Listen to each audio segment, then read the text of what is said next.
all of that leads to the mayor's letter.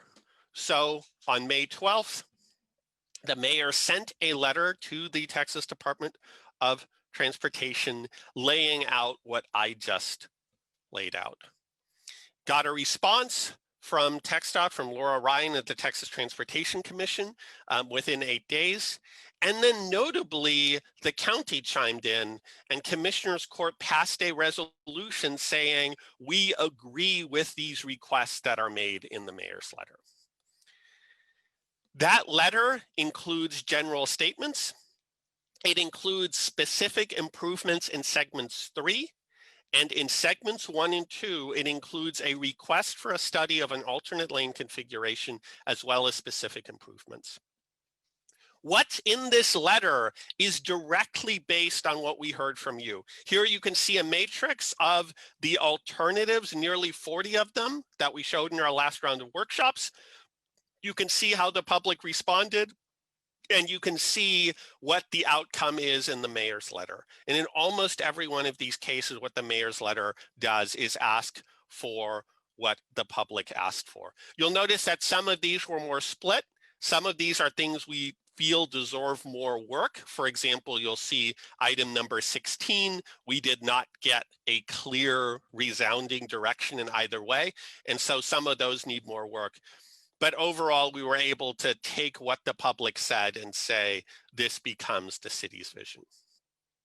So general statements, this project should be part of a regional strategy for freight movement that supports the regional economy while minimizing impacts on neighborhoods. Freight is an important part of what this highway does, and we think this should fit into a larger strategy. This project must leave residents and communities whole. That means ensuring all displaced residents can relocate in their communities and affordable housing supply is not reduced. That last point is critically important. This isn't just about making sure that the displaced residents have a place to move to. This is making sure that the supply of affordable housing in the neighborhood surrounding the freeway isn't decreased. Because if it is, everybody in those neighborhoods suffers from less supply. This project must not only reduce the incidence of flooding on the freeway, but also reduce the flood risk in the surrounding neighborhoods. There has been some very good work on this by the Flood Control District working with TxDOT. This project must retain and expand neighborhood connectivity, accommodate freight movement, and make travel safer for everyone, whether on a highway or a local street, on foot, or on a bike, or on a car. This is a transportation project for everyone that affects every mode of transportation. The project should minimize impacts on parks, facilitate the creation of new green space, and the design of the project should recognize the history and character of the surrounding neighborhoods. We should find every way we can to reduce and mitigate the significant air quality impacts that highways have regionally and on the neighborhood surrounding them. And design coordination statements.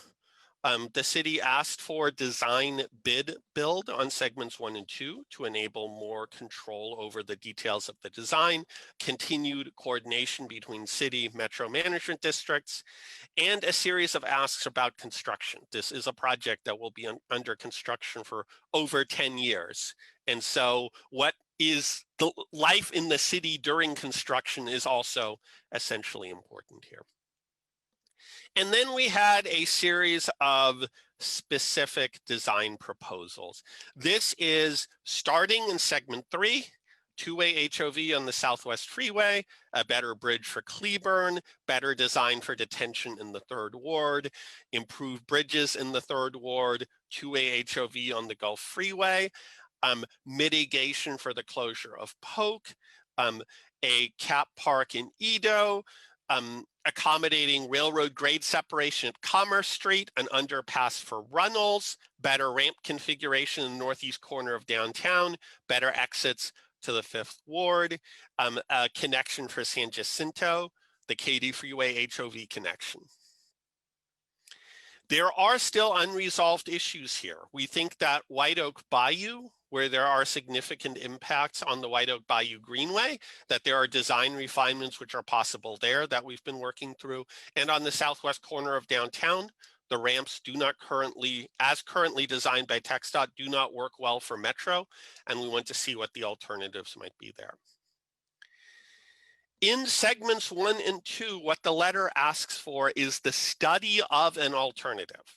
So in other words, the city and the county are not saying we know the right answer for 1 and 2. What the city and county are saying is we believe there is an alternate approach for 1 and 2, and we would like a process to study those approaches. So that would be an alternative to rebuild the highway within the current footprint as much as possible, no added main lanes, replacing the current reversible HOV with two-way dedicated transit lanes, and design exceptions for lane widths and shoulder widths as required to keep the footprint within the current right-of-way, and reconstruction of interchanges and on and off ramps. And so that sets up a study, and that study would include a confirmation of goals. We want to start this by making sure we're all agreed upon what our goals are, the development of a new alternative along with any other alternatives that TxDOT may identify, and traffic modeling for the new alternative with agreement on the parameters for that traffic modeling. So as we've discussed already, we think we know what an alternative like this might look like, but we believe there is detailed design necessary in order to get to that point. This project should expand transit options. That means two-way all-day transit service, and we believe that's best done with dedicated transit lanes that can be used by the BRT as well as regional express service. That means that this BRT should be incorporated in the design of the project, and it should include intermediate stations, with Metro doing a planning study to identify the correct locations for those stations. And so ultimately what this project should enable is a bus rapid transit line that runs from downtown via North Shepherd and Greens Point to Intercontinental Airport, a much improved version of the current 102 bus. And we think that there are locations for additional stops along the way, which could serve the surrounding neighborhoods and connect to the local bus network. What might this look like? What might these transit lanes look like? Well, on the downtown end, we think these lanes would have ramps directly into downtown streets, leading into bus lanes on those streets. Then on the freeway, a series of intermediate stations. Here you can see what one of those BRT stations might look like. You can see it has 4 lanes next to it. It has inside lanes where the BRT can stop. It has outside lanes where park and ride buses, regional express buses can bypass. And then there's stairs and elevators from the BRT platform directly down to the streets below.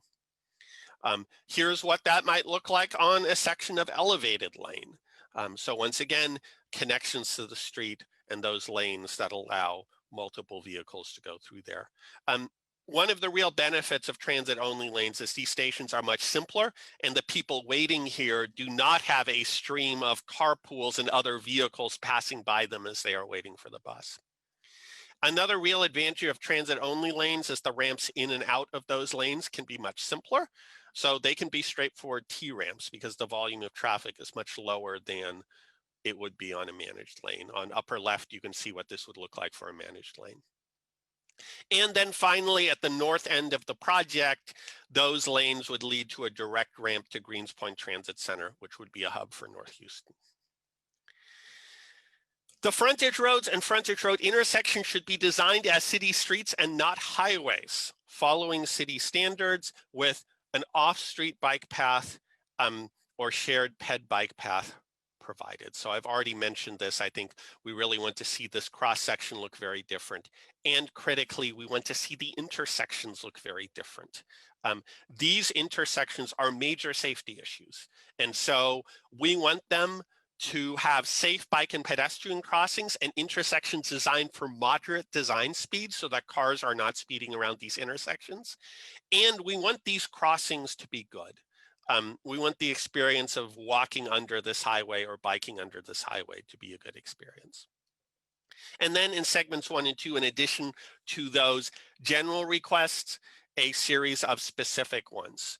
Try to trim down the cross section at White Oak Bayou, a pedestrian connection at North Street, a better crossing at North Main, an off-ramp added for North Main, a whole project along Little White Oak Bayou, which would combine the freeway project with a flood control project to significantly reduce flood risk in the surrounding neighborhoods, and using whatever land needs to be acquired for flood risk to create a new greenway and hike and bike connection through these neighborhoods.